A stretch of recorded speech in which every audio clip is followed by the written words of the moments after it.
ईश्वराय वरदाय सुरप्रियाय लंबोदराय सकलाय जगद्विताय नागाननाय श्रुतियज्ञविभूषिताय गौरीसुताय गणनाथ नमो नमस्ते श्री गणपते नमो नमः। ओम श्री हनुमान जी महाराज की जय। मनोजवं मारुततुल्य वेगं जितेन्द्रियं बुद्धिमतां वरिष्ठं वातात्मजवानरयोत्तमुख्यं श्रीरामदूतं शरणं प्रपद्ये। श्री हनुमान जी महाराज की जय। ओम श्री रामचंद्र भगवान की जय। श्री सोमनाथ महादेव की जय। ओम श्री सिद्धेश्वर महादेव की जय। श्री गायत्री मात की जय। श्री कृष्ण कन्हैया लाल की जय। श्री बालकृष्ण लाल की जय। श्री डोंगरे जी महाराज की जय। श्री सुखदेव जी महाराज की जय। ओम श्री भारत माता की जय। वंदे वेद मातरम्। ओम नमो भगवते वासुदेवाय। ओम भागवत भगवान जी महाराज की जय। आज माक्षर वद बीज है। शनि रोहिणी आद्रा नक्षत्र आद्रा भूली गयो। आज बहुत सरस मजानो दिवस है, परम पवित्र दिवस। और आज 6 तारीख डिसेम्बर शनिवार हनुमान जी महाराजना चरणों में वंदन साथ भरतजी ने एमना भाईओ एना भाईओए खेतर में लई गया कि भाई अत्यारे रखोपू करवानुं छे अने पक्षी पशु पक्षीओने उडाडवाना छे। परंतु भरतजी खेतर में बैठा बैठा प्रभुनु ध्यान धरे छे। उडाड़े कोण? खाने वाला राम, तो खिलाने वाला राम, तो रोकने का मेरा क्या काम। એટલે गाय बळद ढोर ढांखर पशु पक्षीओ टेस्टी चणे कोईने उडाड़वानुं नहीं, कोईने काढवानुं नहीं, आनंद करे बधाय। अने बधायमां ए प्रभुना दर्शन करी रह्या छे। भाईओने खबर पड़ी का तो मूर्ख छे, जे काम सोंप्युं छे बराबर करतो नथी, आने अकल ज नथी। परंतु एनो परिवार पण एने कोई ओळखी शकतुं नथी, એટલે એના પરિવારે એને કાઢી મૂક્યા। ભરતજીને જવાનું કહી દીધું, તમે ઘરની બહાર, તમારે વનમાં જવું હોય તો વનમાં, જંગલમાં જવું હોય જંગલમાં, જ્યાં જવું હોય ત્યાં જાઓ। હવે ભરતજી જંગલમાં ચાલ્યા જાય છે। હવે જંગલમાં ભીલોનો રાજા, જેણે ભદ્રકાળીની બાધા રાખી હતી કે જો મારા ઘેર દીકરો આવશે તો એને હું નરબલી ચડાવીશ। થોડા સમય પછી એને ત્યાં બાળકનો જન્મ થયો। ભીલ રાજાએ પોતાના માણસોને, સશક્ત માણસને પકડીને રજૂ કરવા કરેલી આજ્ઞા કરી છે। ભરતજીને તો કોઈ પ્રકારની ચિંતા નથી, ચાલ્યા જતા હતા। શરીર હૃષ્ટપુષ્ટ, ફાટેલી સાધણ પોતળી, વાળ વધી ગયા। એમના દેખાવ ઉપરથી તો તે પાગલ જેવા લાગતા હતા। અને ભીલોની નજર જળ ભરત ઉપર પડી અને પકડીને જળ ભરતને ભીલ રાજાની પાસે રજૂ કરી દીધા છે।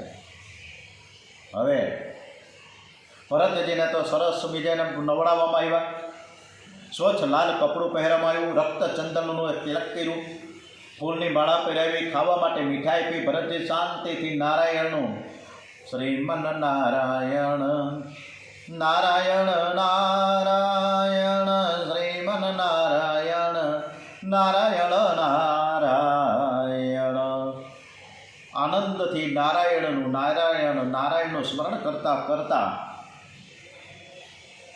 મીઠાઈ ખાવા લાગ્યા છે। હું તો પરમાત્માના ચરણે જવાનો છું। ભીલ લોકોને પણ આશ્ચર્ય હતું કે 2 કલાક પછી આને મરવાનું છે, છતાં કેવો શાંતિથી બેઠો બેઠો ખાય છે, તેને મરણની જરાય પણ બીકે લાગતી નથી। આ કેવો માણસ છે।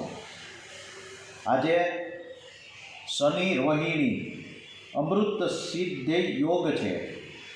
આજે પરમ પવિત્ર દિવસ, જેટલા જપ તપ થાય, સરસ મજાની કથા થાય, એ ભગવાનને ખૂબ જ ગમે છે।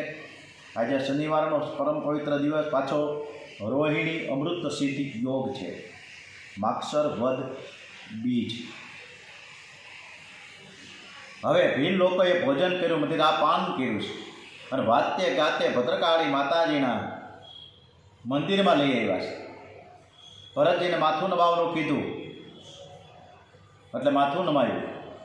રાજા આવ્યો, ભદ્રકાળીની પૂજા કરી છે અને કીધું કે માતાજી તે મને દીકરો આપ્યો, હવે હું તમને નર બલિ ચડાવું છું. અને પછી તો રાજાએ ભરતજીને મારવા માટે તલવાર લીધી, છતાં ભરતજીને જરા બીક લાગતી નથી કે મારા માલિક ચતુર્ભુજ છે, ચારે બાજુથી મારું રક્ષણ કરે છે. આ બે હાથવાળો મને શું મારવાનો હતો? ભરતજી નિર્ભય, પરંતુ ભદ્રકાળી માતાથી આ સહન ન થયું. ભીલ રાજા જ્યાં તલવાર ગામમાં જાય છે, તલવાર છીનવી લઈ રાજાનું મસ્તક માતાજીએ કાપ્યું અને તેના મસ્તકનો દડો બનાવીને માતાજી રમવા લઈ ગયા છે. ભરતજીને હું બચી ગયો છું એનું કોઈ પણ સુખ નહીં અને આ મરી ગયો છે એનું કોઈ દુઃખ નહીં. સંસારના સુખ દુઃખની કોઈ પણ પ્રકારની અસર ભરતજી ઉપર થતી નથી. જ્યાં સુખ નથી, જ્યાં દુઃખ નથી, જ્યાં કેવળ આનંદ છે, ભરતજી આનંદમય પરમાત્માના સ્વરૂપમાં સ્થિર છે. હવે ભરતજીએ નિશ્ચય કર્યો કે મારા ઘેર કે ખેતરમાં જવું નથી, શરીરનું પ્રારબ્ધ પૂરું કરવું છે. એ ફરતા ફરતા ઇક્ષુમતી નદીના કિનારે આવ્યા છે. સિંધુ સૌવીર પ્રદેશનો રાજા રોગુણ કપિલ મુનિના આશ્રમમાં તત્વજ્ઞાનનો ઉપદેશ લેવા જઈ રહ્યો હતો. 4 ભાઈઓ પાલખી ઉપાડીને લઈ જતા હતા. ઇક્ષુમતી નદીના કિનારે જળપાન કરવા માટે મુકામ કર્યો. પાલખી ઉચકનારા એક ભાઈ નાસી ગયો. રાજાએ કહ્યું, રસ્તે જે કોઈ મળે એને પકડી લાવો. સેવકો શોધવા નીકળ્યા અને ભરતજી ત્યાં ફરતા હતા. તેના શરીરે વૃષ્ટપુષ્ટ. સેવકે કહ્યું, હવે તું મારી સાથે ચાલ, તને યોગ્ય મહેનતાણ મળી જશે. ચાલ કહ્યું એટલે ચાલવા લાગ્યા. એણે કહ્યું કે આ પાલખી ઉપાડવાની છે. પૂર્વ જન્મમાં અનેક વાર પાલખીઓ ઉપર આ રાજા ભરત બિરાજતા હતા, પણ પાલખી ઉપાડવાનો પ્રસંગ આ પહેલો જ આવ્યો. ભરતજીએ કોઈ આનાકાની વગર પાલખી ઉપાડી. નારાયણનું સ્મરણ કરતાં કરતાં ચાલવા લાગ્યા છે. પગ નીચે કોઈ જીવની હિંસા ન થાય તેની ભરતજી ધરતીમાં નજર રાખીને ચાલતા. રસ્તામાં કીડી કે જીવજંતુ કે મકોડા દેખાય, નાના જીવજંતુ દેખાય એટલે તરત જ બચાવવા માટે તરત કૂદકો મારે એટલે પાલખીમાં બેઠેલા રઘુગુણ રાજાનો એક કદમ ઊંચા થાય અને પાલખીનો દંડો માથા ઉપર વાગે. બેચાવાર તો રાજાએ સહન કર્યું, પણ પછી સહન ન થયું એટલે સેવકોને ઠપકો આપ્યો કે બરાબર ચાલો, મને ત્રાસ થાય છે. ત્યારે સેવકોએ કહ્યું, અમે તો બરાબર ચાલીએ છીએ, પણ આ નવો આવ્યો છે, પાગલ જેવો લાગે છે. ક્યારેક તે દોડવા લાગે છે, ક્યારેક ઊભો રડે છે, કોઈ વાર રડવા લાગે છે તો કોઈ વાર હસે છે. આનું કરવું હું? રાજા રોગોને ભરતજી ઉપર નજર રાખી. ભરતજી રસ્તામાં કીડીઓ જોઈ. કીડીમાં પણ શ્રી કૃષ્ણ બિરાજેલા છે એવી બ્રહ્મ દ્રષ્ટિથી ભરતજી જગતને જોતા હતા. કીડીઓ દેખાતા તેમણે જોરથી કૂદકો માર્યો. રાજા રોગુણથી આ સહન ન થયું. એણે ભરતજીને તિરસ્કાર કર્યો. મૂર્ખ છે તું, તગડો છે, છતાં મરેલાની માફક શું ચાલશ?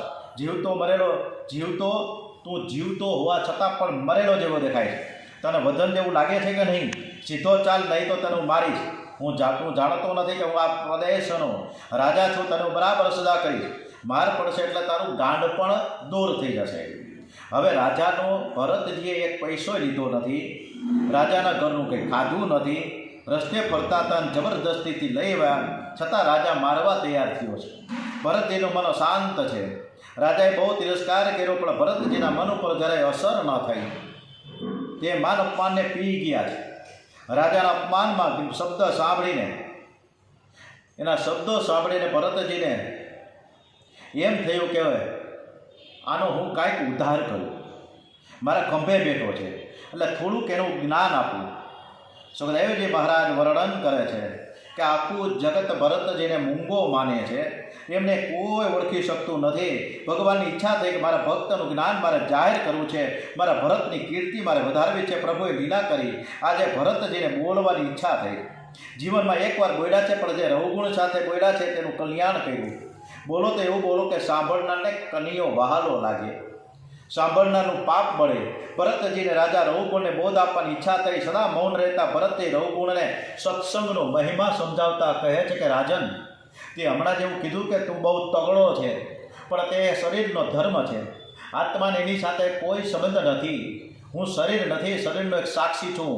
હું દુબળો નથી, હું પુષ્ટ નથી. તે મને કહ્યું કે તું જીવતો મુવા જેવો છે. મને તો આખું જગત છે ને એ જીવતે મુવા જેવું લાગે છે. આજે છે તે આવતીકાલે નથી. આ પાલખી જીવતી મુવા જેવી છે.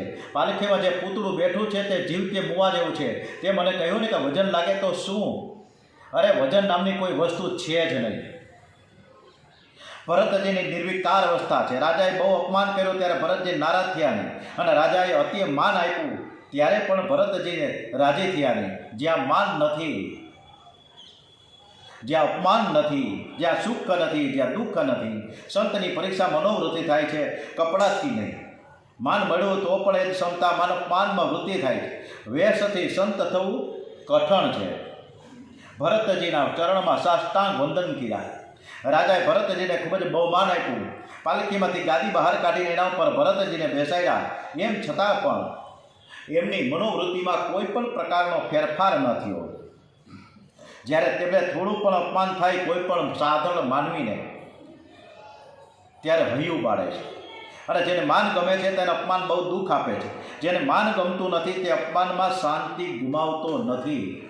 પણ ભરતજી અહીંયા અપમાન થયું તો પણ એ જ શાંતિ, અને માન મળ્યું તો પણ એ જ શાંતિ. જાગીએ ત્યારે આપણે સાચું ત્યારે આપણે સાચા, પણ જાગ્યા કોણ? ડુંગરેજી મહારાજે જાગે છે કોણ? ખરેખર સર્વ વિષયોમાંથી જેનું મન છૂટી ગયું છે ને, તેથી તુલસીદાસ એને કહે જાનીએ તબ હે જીવ જગ જાગા, જબ સબ વિષય વિલાસ વિરાગા. જ્યારે વિષય વસ્તુમાંથી મન ઉઠી જાય ત્યારે માણસ ખરેખર જાગ્યો છે એમ કહી શકાય.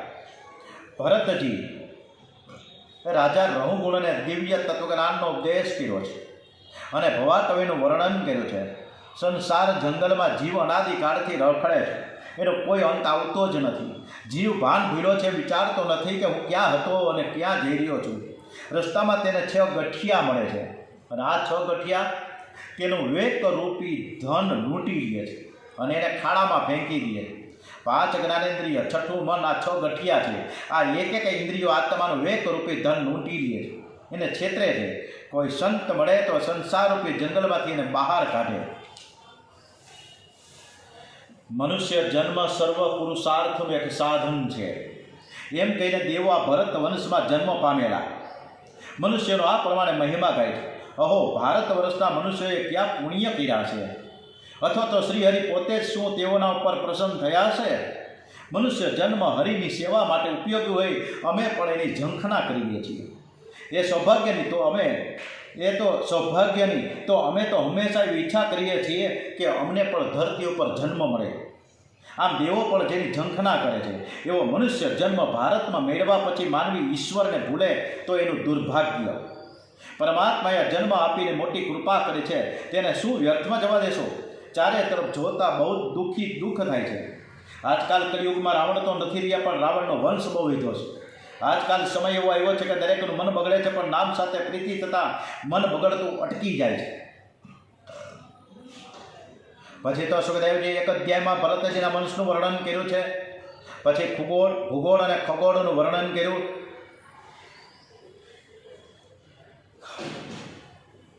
જંબુદ્વીપ, પ્લસદ્વીપ, શાકદ્વીપ, શાલ્મદ્વીપ, કૌંચદ્વીપ, કુશદ્વીપ, પુષ્કરદ્વીપ જેવા 7 દ્વીપો છે. તે દ્વીપોમાં અનેક નદીઓ, અનેક પર્વતો. જંબુદ્વીપમાં 9 ખંડ છે: ઈલાવર્ત, કેતુમાલ, રમ્યક, હિરણ્યક, કુરુ, ભદ્રાક્ષ, હરિવર્ષ, કિમપુરુષ અને ભરતખંડ. ભરતખંડનો મહિમા સમજાવ્યો છે. ગ્રહોની નક્ષત્ર ગતિ અને રાશિ ગતિ 2 પ્રકારની ગતિ સમજાવી. પૃથ્વીની નીચે અતલ, વિતલ, સુતલ, તલાતલ, મહાતલ, રસાતલ અને પાતાળ એમ સપ્તપાલની કથા કહી છે. આમ કથા તરફ નરકલોકની કથામાં ડોંગરજી મહારાજે દરેકને નરકલોક કહીને કહેવામાં આવે છે. સારી છે કે જેવા કર્મ એવા નરક મળે છે. 21 પ્રકારના નરક બતાવ્યા છે, અને એ તમામ લોકોને જુદા જુદા એના કર્મ અનુસાર તેના ફળ મળે છે, અને તેનું કારણ શું છે એ જણાવવાનું કીધું સુખદેવજી મહારાજને પરીક્ષિત રાજાએ. સુખદેવજી મહારાજ કે કર્મ કરનાર મનુષ્યોની શ્રદ્ધા 3 પ્રકારની છે. શ્રદ્ધામાં તારતમ્ય હોવાથી સર્વ કર્મોના ફળ જુદા જુદા હોય છે. તેમજ જેને માટે શાસ્ત્રમાં મના કરેલી છે એવા અધર્મ કરનારા મનુષ્યની શ્રદ્ધા વિરૂપ હોય છે. તેથી તેના ફળરૂપે હજારો નરકની ગતિઓ મળે છે. તેની મુખ્ય ગતિઓ હવે હું તમને આગળ વર્ણન કરીશ. કે 3 જગત દક્ષિણ દિશામાં પૃથ્વી નીચે અને સમુદ્રની ઉપર આવેલા છે ત્યાં બધા મળી 21 નરકો આવ્યા છે. આ બધા જ નરકોમાં જેમણે જેવા પાપ કર્યા હોય એવો એને દંડ મળે છે. એટલે કે વિવિધ પ્રકારની સજા અને દુઃખો ભોગવવાના હોય છે. પાપીઓ હોય તે નરકમાં પડે છે અને પાપની આકરી સજા ભોગવે છે. ધર્મને માર્ગે ચાલનારા સ્વર્ગમાં જાય છે અને ફરી જન્મ લેવા માટે પાપ અને પુણ્યનો શેષ ભાગથી પાછા મૃત્યુ લોકમાં અવતરે છે. તમે તમારા મનને સજા કરશો તો યમરાજા તમને સજા કરશે નહીં. જે જીભ જૂઠું બોલે તે દિવસે ઉપવાસ કરો અને તે દિવસે માળા વધારે કરો. પરમાત્માનું નિરંતર નામ સ્મરણ કરતા જ રહો. ઓમ ઇતિ પંચમ સ્કંદ સમાપ્તમ. ઓમ નમો ભગવતે વાસુદેવાય. ઓમ શ્રી કૃષ્ણ કનૈયાલાલ કી જય. શ્રી બાલકૃષ્ણલાલ કી જય. ઓમ શ્રી ભાગવત ભગવાનજી મહારાજ કી જય. શ્રી કૃષ્ણ કનૈયાલાલ કી જય. ડોંગરેજી મહારાજ કી જય. શ્રી સુખદેવજી મહારાજ કી જય. શ્રી ગાયત્રી માતા કી જય. શ્રી સોમનાથ મહાદેવ કી જય. ભારત માતા કી જય. વંદે વેદ માતરમ. ઓમ નમો ભગવતે વાસુદેવાય. ઓમ નમઃ પાર્વતી પતય. હર હર હર મહાદેવ હર.